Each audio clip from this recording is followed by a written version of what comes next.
الحمد للہ رب العالمین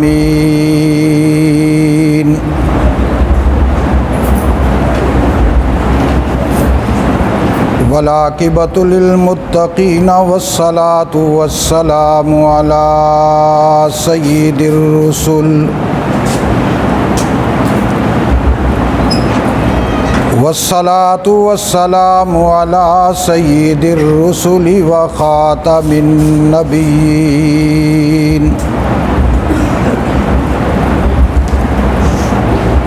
وعلی آلہ واصحابہ الطیبین الطاہرین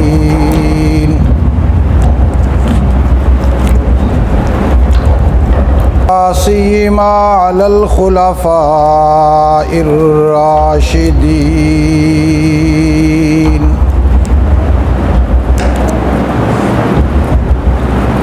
علی الخلفاء الراشدین المہدیین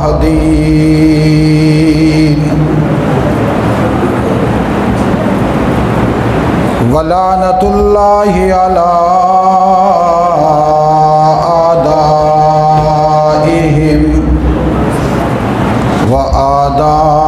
وأعداء الإسلام والمسلمين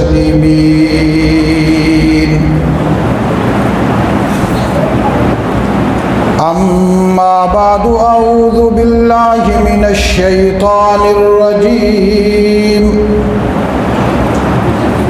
بسم الله الرحمن الرحيم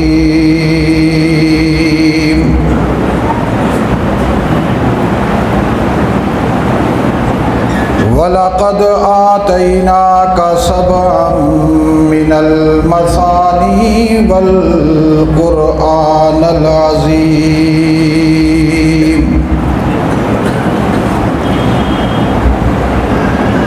قال اللہ تبارک وتعالی فی مقام آخر وقال الرسول یا رب ان قوم اتخذوا هذا القرآن مہجورا صدق اللہ العظیم اللہم صلی علی سیدنا و مولانا محمد وعلی آل سیدنا و مولانا محمد وبارک وسلم وصلی علیہ صلاۃ دائما ابدا ابدا علی حبیبک خیر الخلق کلہم هو الحبیب الذی ترجى شفاعته لكل حول من الأحوال مقتحم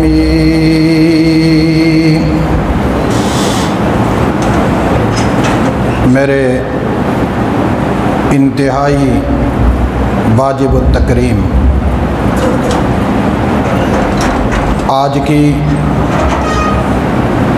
اس دینی اصلاحی روحانی مجلس میں شریک اہل علم علماء کرام، خصوصاً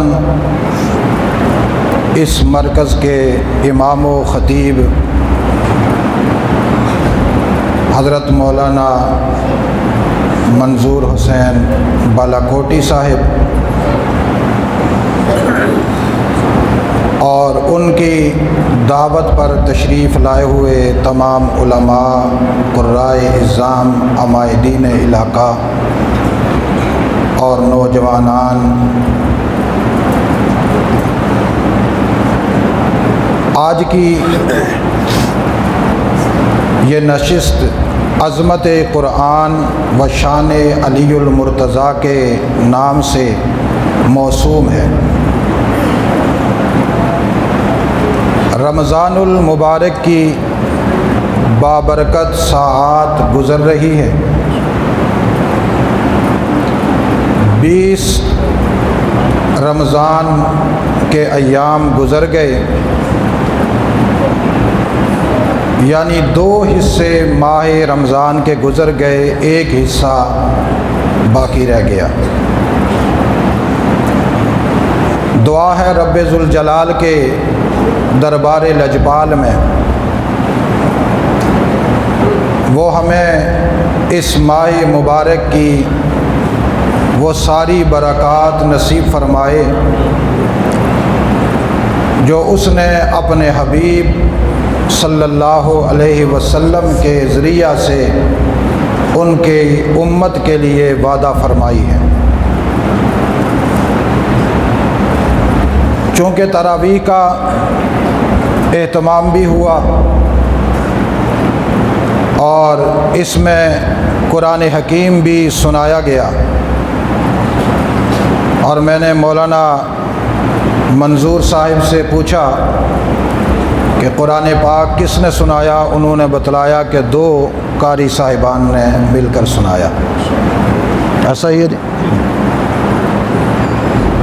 ایک وقت تھا لوگ دوسرے شہروں سے تلاش کر کر کے قاری قرآن رمضان کے لیے لاتے تھے کہ وہ ہمیں قرآن سنائے گا،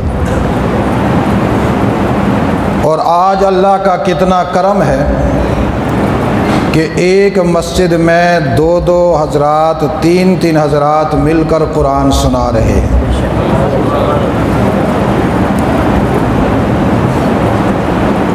انگریز نے اپنی مکروہ چال کی بدولت زمین سے خصوصاً بر عظیم پاک و ہند سے قرآن کے حفاظ کو ختم کرنے کی کوشش کی۔ کچھ معروضی حالات کے تحت شہادتیں زیادہ ہوئی، قراء کم ہوئے، لیکن ختم نہیں ہوئے، چند لمحات کے لیے کم ہوئے، پہلے سے بڑھ کر میدان میں زیادہ اتر آئے۔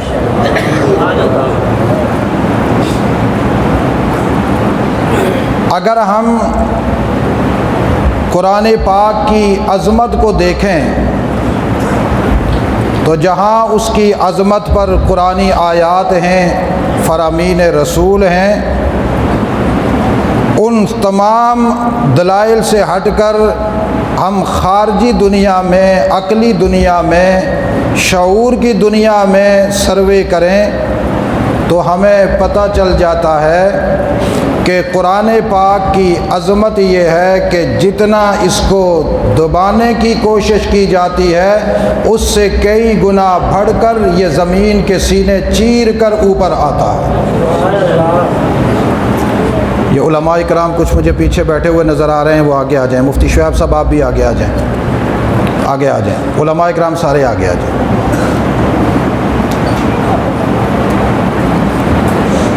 قرآن پاک اللہ کی کتاب ہے، اور اس کی عظمت اور شان، ذرا توجہ میری طرف رکھیے گا، اس کی عظمت اور شان اللہ نے خود بیان کی ہے۔ جو آیت میں نے آپ کے سامنے پڑھی، وَلَقَدْ آتَيْنَاكَ سَبْعًا مِّنَ الْمَثَانِي وَالْقُرْآنِ الْعَظِيمِ، اس آیت میں اللہ نے قرآن پاک کو قرآن عظیم کہا ہے۔ کیا کہا ہے؟ قرآن عظیم۔ والقرآن العظیم، قرآن کی صفت لگائی العظیم، لیکن اس سے پہلے اللہ نے وَلَقَدْ کا جملہ استعمال کیا. اس میں واو، لام، قد اور آتینا میں جمع متکلم کی ضمیر، یہ 4 تاکیدی الفاظ اللہ نے استعمال کیے جو ڈبل قسم کا معنی دیتے ہیں. اللہ نے ڈبل قسم کھا کر کہا وَلَقَدْ آتَيْنَاكَ، اے میرے محبوب محمد الرسول اللہ، میں اپنی قسم بر قسم کھا کر تجھے کہہ رہا ہوں آتَيْنَاكَ، تو تنہا وہ ہے کہ جس کو میں نے عطا کیا، دے دیا، سبعا من المثانی، سورہ فاتحہ والقرآن العظیم اور اس کی تفسیر قرآن عظیم. کیا کہا اللہ نے؟ قسمیں کھائی ہیں. کیا کیا؟ یہ اللہ جب کسی چیز کی عظمت بیان کرنا چاہتے ہیں وہاں اس سے پہلے خود قسم کھاتے ہیں.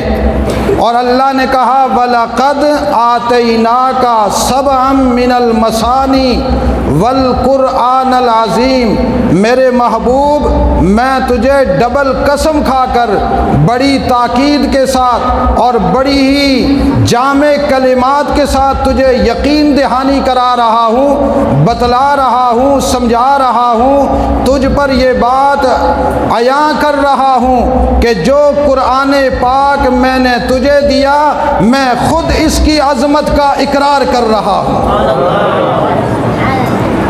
اور حضور کے واسطے سے ہمیں ملا، حضور کے واسطے سے.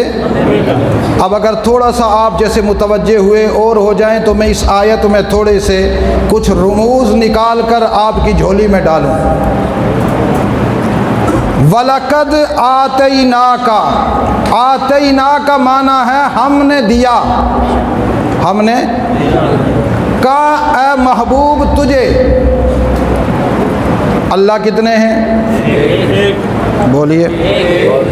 آتینا ہم نے دیا، یہ جمع کا صیغہ ہے. اللہ ایک، اللہ اونچی آواز سے، اللہ صرف ایک، وحدہ لا شریک، تنہا، بے مثل، بے مثال. وَلَمْ يَكُنْ لَهُ كُفُوًا أَحَدٌ قُلْ هُوَ اللَّهُ أَحَدٌ اللَّهُ الصَّمَدُ لَمْ يَلِدْ وَلَمْ يُولَدْ وَلَمْ يَكُنْ لَهُ كُفُوًا أَحَدٌ. تنہا، بے مثال ذات، بے مثل ذات، اس کی کوئی مثال نہیں. اللہ تو نے تو اپنا تعارف کروایا، پیغمبر اپنی امت کو کہو قُلْ هُوَ اللَّهُ أَحَدٌ، اللہ ہی وہ ذات ہے جو تنہا ہے. پھر جمع کا صیغہ کیوں لاتے ہو اور یوں کیوں کہا آتینا؟ اور آگے آپ نے اپنے محبوب محمد کو خطاب کیا، اور محبوب کو جب محب خطاب کرتا ہے تو لفظ تو نہیں استعمال کرتا، آپ کرتا ہے، وہاں جمع کا صیغہ لگاتا ہے. لیکن محبوب کو خطاب کر کے آپ نے واحد خطاب کی ضمیر لگا کر کہا تجھے ہم نے عطا کیا. ہونا تو یوں چاہیے تھا وَلَقَدْ آتَيْتُكُمْ، اے میرے پیارے محبوب آپ کو میں نے عطا کیا. لیکن اللہ آپ نے اسلوب بدل کر جملہ کیوں استعمال کیا؟ اللہ اشارہ دے رہے ہیں کائنات کے لوگوں متوجہ ہو جاؤ، جس محمد کو میں قرآن دے رہا ہوں مجھے بڑا محبوب ہے، مجھے بڑا محبوب ہے. بڑی محبت سے میں احترام کا جملہ لاتا، لیکن میں دنیا کو بتلانا چاہتا ہوں جس کو میں نے قرآن دیا اور زمین پر تنہا میری خدائی کے لیے تڑپا، کائنات میں سب سے زیادہ بڑھ کر وہ تنہا محمد ہے. بولیے وہ کیا ہے؟ تنہا محمد ہے. اس زمین پر اس سے پہلے میں نے محمد جیسا بھی تو کوئی نہیں کہا اپنا محبوب بھیجا. اگر میں کم کہہ کر احترام کا جملہ لے بھی آتا تو یہاں جمع کا صیغہ آ جاتا، شبہ پیدا ہو جاتا شاید محمد کے ساتھ کوئی اور بھی ہے یا آ سکتا ہے. کوئی اور بھی ہے یا اونچی آواز سے کوئی اور بھی ہے یا آ سکتا ہے؟ اللہ کہتے ہیں کہ یہاں محبت کے تقاضوں کو میں نے الگ رکھا، محبت کے جملوں کو الگ رکھا، یہاں قانون کو بیان کیا۔ قانون یہ بیان کیا کہ محمد کی تنہائی میں، محمد کی مصطفائی میں، محمد کی ختم نبوت میں، محمد کی ختم معصومیت میں، محمد کے ختم رسل ہونے میں شک نہ پیدا ہو جائے۔ جہاں میں نے قرآن کی عظمت کے پھریرے بلند کر کے محبوب کو تسلی دی، وہاں ختم نبوت کا دروازہ بھی بند کر دیا ہے۔ یا اللہ، تو پھر آپ کہتے میں نے تجھے دیا، اپنے آپ کو بھی تو یوں کہہ دیتے نا کہ میں نے تجھے دیا، تاکہ یہ شبہ بھی نہ پیدا ہوتا کہ اللہ کے علاوہ کوئی اور بھی ہے۔ شبہ تو یہاں بھی پیدا ہو سکتا ہے۔ اللہ نے کہا کہ یہاں اس میں بھی ایک بڑی خاص راز ہے، خاص بات ہے۔ جس محمد کو میں نے اتنا عظیم قرآن دیا، مجھے پتہ تھا کہ میں اپنے محبوب کو قرآن دوں گا، محبوب قرآن پڑھے گا۔ جب محبوب قرآن پڑھے گا ساری دنیا اس کی مخالف ہوگی، تنہا کھڑے ہو کر پڑھے گا، اور جب تنہا پڑھ رہا ہوگا اس کو تسلی کی ضرورت ہوگی۔ میں نے اپنے محبوب سے کہا قرآن پڑھ، میرے محبوب محمد نے قرآن پڑھا۔ جب پتھر برسے، مارنے کے لیے قومیں دوڑی، عرب کے لوگ دوڑے، خاندان کے لوگ دوڑے، سرداران دوڑے، نوجوانان دوڑے، شباب دوڑے، سارے میرے محبوب کو ستانے کے لیے دوڑے۔ میرے محبوب نے اپنی نگاہ آسمان کی طرف کر کے میری طرف دیکھا تو میں نے کہا میرے محبوب، میں جانتا ہوں تو تنہا میرے قرآن کو لے کر میدان میں اترا ہے، پڑھ رہا ہے، پریشان نہ ہو، آتینا ہم نے دیا ہے۔ اس جملے میں تکبر ہے، بڑائی ہے، اونچائی ہے، قوت ہے، شدت ہے، طاقت ہے۔ میرے محبوب کو تسلی دی، محبوب ہم نے قرآن دیا ہے، پریشان نہ ہونا، ہم تمہارے ساتھ ہیں۔ چونکہ جب کوئی آدمی پریشان ہو اور اس کا کوئی دوست، کوئی ساتھی اس کے پاس کھڑا ہو اور اس کو پریشانی لاحق ہو، وہ دیکھتا ہے میں تنہا ہوں، ایک ساتھی بھی کہہ دے بھائی پریشان نہ ہونا، ہم تمہارے ساتھ ہیں، ایک آدمی بھی کہہ دے پریشان نہ ہونا، ہم تمہارے ساتھ ہیں، تو وہ جملہ اس کو قوت دیتا ہے۔ اللہ نے کہا یہاں میں نے جمع کا صیغہ اس لیے لایا، جب میری طرف جمع کی صیغت کی نسبت ہوتی ہے مطلب ہوتا ہے میری کبریائی، میری بڑھائی، میری قوت، میری طاقت، میری قوت، میرا اقتدار، میرا تسلط، میرا مقابلہ کوئی نہیں کر سکتا۔ میں نے جہاں محبوب کو قرآن عظمت والا دیا، وہاں میں نے متکبرانہ انداز میں اور اپنے محبوب کی تنہا ختم نبوت کے اعلان میں یہ جملہ اختیار کیا، قسم ہے مجھے اپنی طاقتوں کی، میں نے تجھے سب مثانی اور قرآن عظیم عطا کر دیا۔ تو اس جملے میں کیا ہے بولیے؟ آتینا، اس میں کیا ہے؟ اللہ کی بڑائی، بولو اللہ کی۔ حضور نے فرمایا، اللہ تعالیٰ کہتے ہیں الکبریاء ردائی، میرے محبوب اپنی امت کو بتا دو تکبر میں نہ پڑنا، تکبر تمہیں زیبا نہیں، تکبر میں خدا کو زیبا ہے۔ میں جب چاہوں متکبرانہ جملے استعمال کروں، میں جب چاہوں اپنے تکبر کا اظہار کروں۔ کبر میری صفت ہے، مخلوق کی صفت، اونچی آواز سے، مخلوق کی صفت نہیں ہے۔ آگے کہا سبعا من المثانی، سبعا من المثانی، اس سے مراد کیا ہے؟ سورہ فاتحہ، سورہ، اونچی آواز سے، سورہ فاتحہ۔ یہ جو سورہ فاتحہ ہے یہ کیا چیز ہے؟ یہ مولانا منظور حسین صاحب سے آپ جب قرآن پاک کی تفسیر سیکھیں گے تو آپ کو یہ بتلائیں گے کہ یہ پورے قرآن کا مقدمہ ہے۔ کیا ہے یہ؟ اونچی آواز سے، پورے قرآن کا، اونچی آواز سے بولو، پورے قرآن کا مقدمہ ہے۔ پورے قرآن میں جتنے مضامین اللہ نے بسط و تفصیل سے بیان کیے ان سب کو سمیٹ کر سورہ فاتحہ میں جمع کر دیا، سب کو سمیٹ کر۔ اور اگر آپ 2-3 منٹ دیں تو میں ذرا ان کو تھوڑا سا آپ کے سامنے خلاصتاً بیان کر دوں، توجہ رہے گی؟ ذرا پڑھو، الحمدللہ رب العالمین، پڑھو میرے ساتھ، الحمدللہ رب العالمین الرحمن الرحیم مالک یوم الدین۔ 3 جملے، کتنے؟ 3۔ الحمدللہ رب العالمین الرحمن الرحیم مالک یوم الدین۔ اگلا، ایاک نعبد و ایاک نستعین اہدنا الصراط المستقیم۔ تیسرا حصہ، اہدنا الصراط المستقیم صراط الذین انعمت علیہم غیر المغضوب علیہم ولا الضالین۔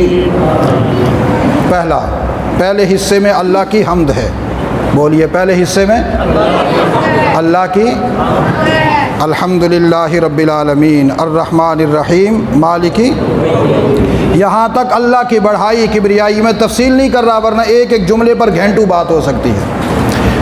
اللہ کو بڑا مان کر اس کی حمدیں تعریفیں متعین کرنے کے بعد ہم اللہ کی مخلوق ہیں، ہماری زبان پر ہے ایاک نعبد و ایاک نستعین۔ اللہ تو بڑا، ساری تعریفیں تیرے لیے، کائنات کا خالق بھی تو، کائنات کا مالک بھی تو، رحمتیں بھی تجھے زیبا، رحیم ہونا بھی تجھے زیبا، مالک یوم الدین روز جزا کے دن قدرت، بادشاہت، ملکیت، مالک ہونا تیرے زیبا ہے۔